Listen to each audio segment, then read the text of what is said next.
This is examining the changes in forest community in Point Pleasant Park due to secondary succession, presented by I, Marie van Koitz, Lucy Hill, and Mashari Malik. Point Pleasant Park is a public urban park located in Halifax, Nova Scotia, and it is a park of the Acadian forest type. The park is important in the Halifax community and holds particular cultural and spiritual significance for the Mi'kmaq Nation. It is an historical gathering place referred to as Spirit Place, and each year in the spring, Mi'kmaq people gather at the park for 7 days after the first full moon during the frog croaking month. On September 29, 2003, Point Pleasant Park was hit by a Category 2 storm called Hurricane Juan.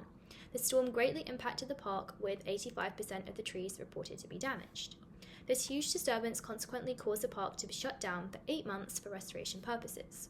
While the impact of the storm on the park was devastating, it provided an opportunity to research the impact of secondary succession on previously well-established urban forests.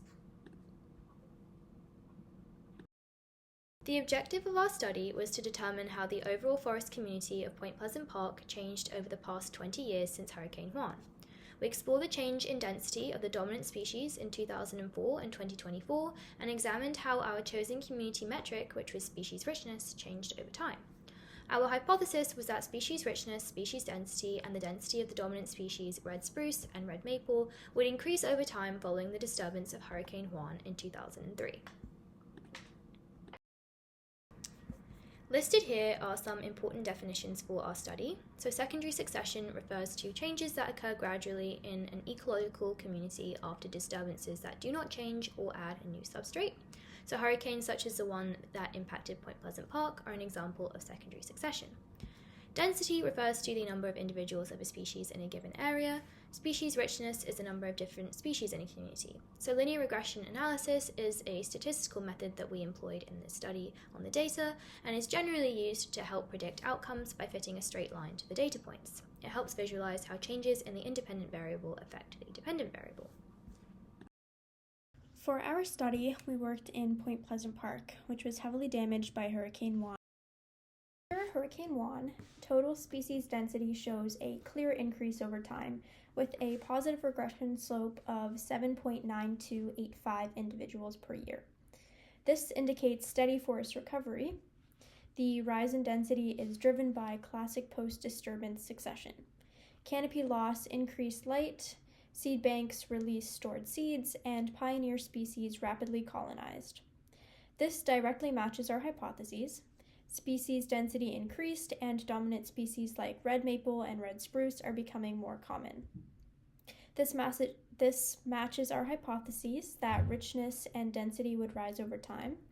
As succession continues, pioneer shrubs and herbs will decline, and the forest is expected to shift toward a shade-tolerant, conifer-dominated community with increasing red spruce dominance because pioneers cannot survive under shade, while shade-tolerant conifers like red spruce slowly take over as the canopy closes, which then drives the forest towards its natural late successional, conifer-dominated climax community.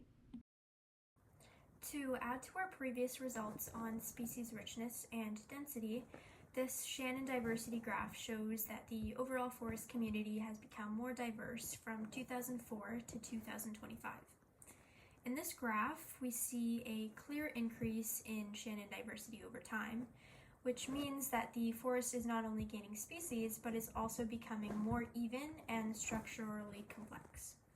This tells us that the community is moving away from a pioneer-dominated stage and towards a more stable mid-successional forest.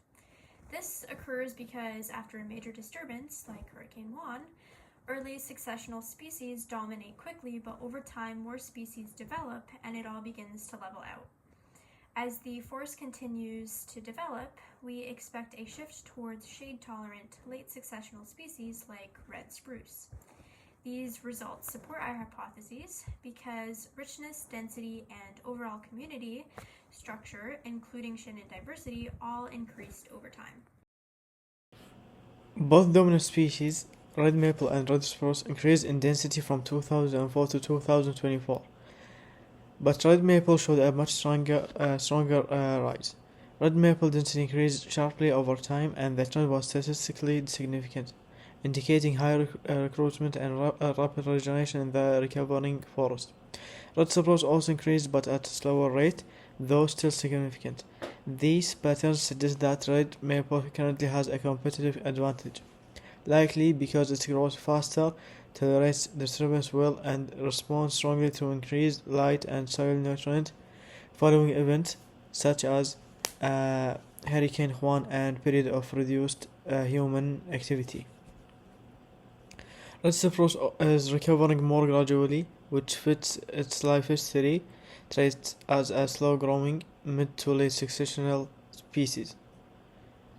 As the forest continues toward its climax, Acadian community will predict that red spruce will become more dominant over time as canopy closure increases and conditions to begin favor shade-tolerant conifers.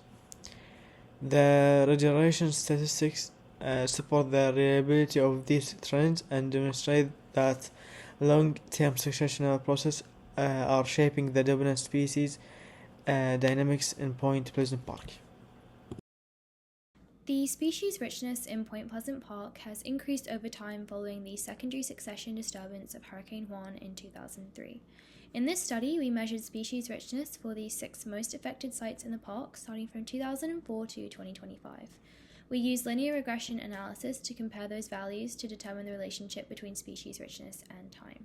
The calculated R-squared value of 0.577 indicates that approximately 58% of variation in species richness can be explained by its relationship to time.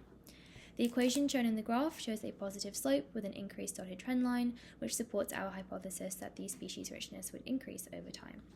The data from our study correlates with other published work, such as Tersh in 2016, who found that species richness increased in the years following Hurricane Juan in Point Pleasant Park. Species richness is increasing over time because the hurricane created conditions such as increased light availability that allowed new species to colonize. Point Pleasant Park's regeneration post-hurricane was dominated by early successional trees, as found by Burley et al. 2008, and the forest is observing a natural succession timeline, allowing more species to be established over time. As the forest moves towards its climax community, it is expected that species richness may continue to slowly increase and will level off. Directly after the hurricane, factors such as light availability and open canopies meant pioneer early successional species were able to be established, according to Burley et al. 2008. As the forest matures and the canopy closes and competition for light and resources becomes stronger, shade-tolerant late successional trees like red spruce can persist. This shift leads the growth of new species to slow down, causing species richness to level off as the forest reaches its climax community.